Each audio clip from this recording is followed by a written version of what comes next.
사랑하는 여러분, 여러분은 결정을 잘 하시는 편인가요? 아니면 마치 결정 장애가 있는 것처럼 자그마한 것도 쉽게 결정하지 못하고 조금 머뭇거리고 있나요?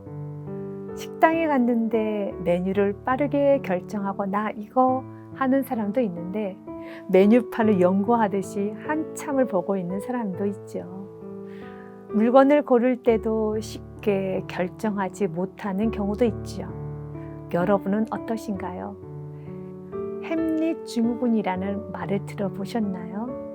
셰익스피어의 햄릿, 그의 작품에서 햄릿은 죽느냐 사느냐 그것이 문제로다 라는 명대사를 남겼는데요. 그리고 훗날에 이 말은 햄릿 증후군이란 용어가 되었다고 하네요. 햄릿 증후군이란 선택의 갈림길에서 결정하지 못하는 우유부단한 사람들을 상징하는 말이라고 합니다. 이런 사람들을 향하여 결정장애라는 말을 하고 있습니다. 한번 여러분도 점검해 보시겠어요? 첫 번째, 혼자서 쇼핑하지 못하고 대신 결정해 줄 친구가 있어야 하는 사람.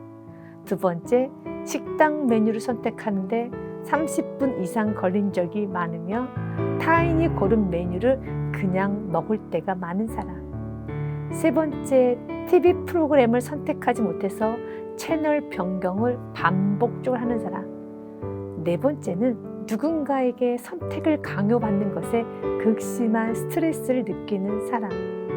다시 말해서 오늘은 내가 결정해 라고 하면 엄청 스트레스 받는 사람. 다섯 번째, 인터넷 네이버에서 이거 사도 될까요? 오늘 뭐 먹을까요? 등의 사소한 질문을 검색한 적이 있는 사람. 여섯 번째, 타인의 질문의 대부분은 글쎄 아마도와 비슷한 말로 대답하는 사람을 향하여 결정 장애가 있다고 한다는데요.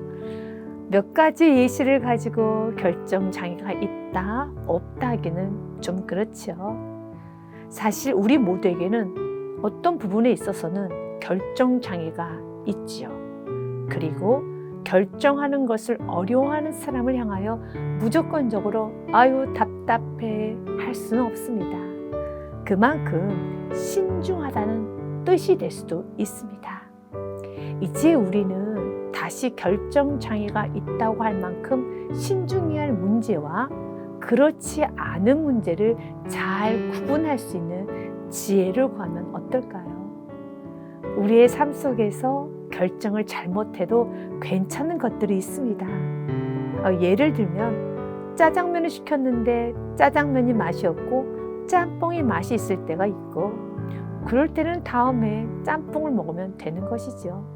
미용실에 갔는데 내가 원하는 머리 스타일이 나오지 않아도 한 달이 지나면 다시 원상복귀가 되고 옷을 사고 났는데 내가 원하는 스타일이 나오지 않을 때 다른 사람이 줘도 되고 이렇듯 인생에 있어서 중요하지 않는 것들에 대하여 스스로 가볍게 여길 수 있는 힘이 있어야 합니다.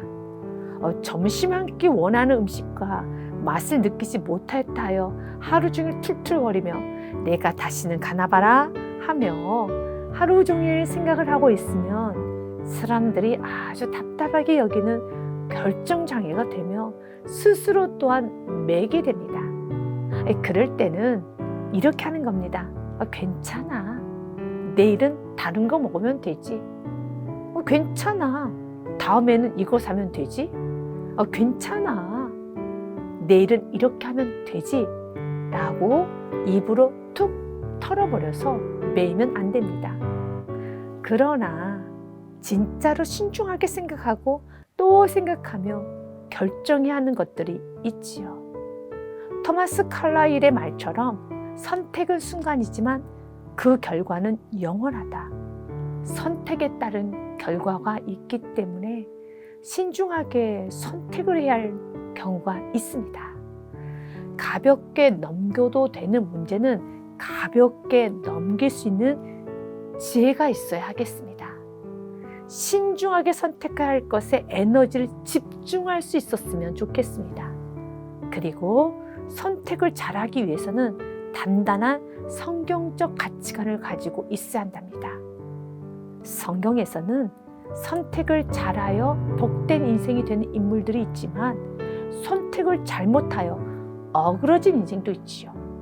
아브라함은 75세에 지금까지 살았던 모든 토양을 다 버리고 새로운 땅으로 떠날 것을 선택했죠. 참 잘했습니다.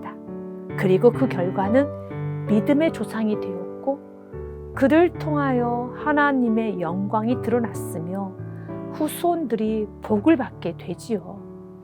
그러나 반대로 롯의 아내는 멸망의 성 소돔과 고모라를 버리지 못하여 소금 기둥이 되어버렸고 데마도 세상을 선택함으로 실패한 인생이 되었습니다.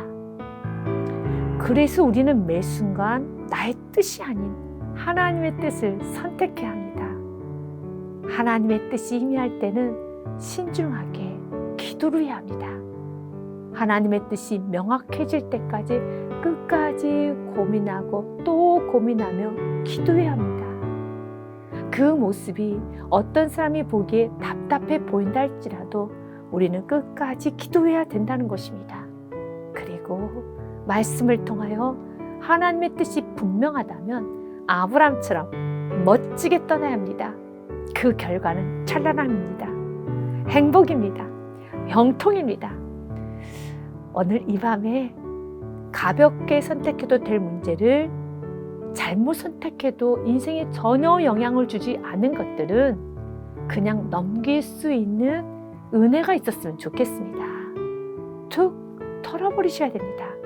그러나 영적인 부분만큼은 언제나 끝까지 하나님을 선택하고 하나님의 뜻이라면 나 혼자라도 갈 수 있는 믿음을 우리는 소유합니다. 마태복음 7장 13절과 14절의 말씀을 읽고 기도하겠습니다. 좁은 문으로 들어가라. 멸망으로 인도하는 문은 크고 그 길이 넓어 그리로 들어가는 자가 많고 생명으로 인도하는 문은 좁고 길이 협착하여 찾는 자가 적음이라. 아멘. 기도하겠습니다.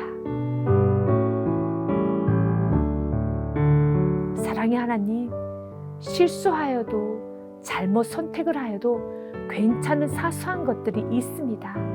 이러한 사소한 것들은 넉넉히 넘길 수 있는 마음의 여유를 주시고 신중하게 고민할 때는 집중력을 가지고 기도할 수 있는 힘을 주옵소서. 주님, 사소한 것에 목숨을 걸듯이 주장하고 후회하고 자책하고 하루 종일 기분 나빠하고 다니는 인생이 아니라 영적인 부분에 있어서 심각한 고민을 할 수 있는 은혜를 주옵소서.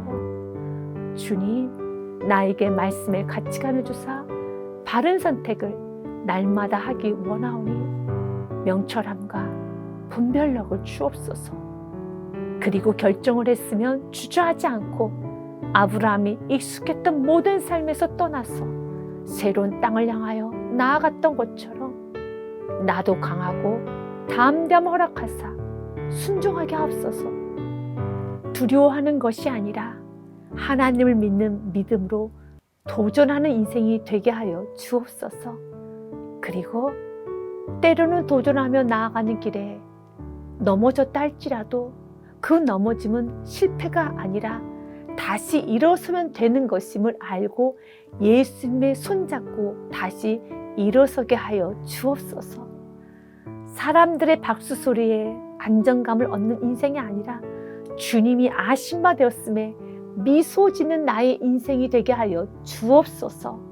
주님께 모든 영광 올려드리며 지금도 살아 역사하시는 나의 주, 나의 예수 그리스도의 이름으로 기도합니다. 아멘.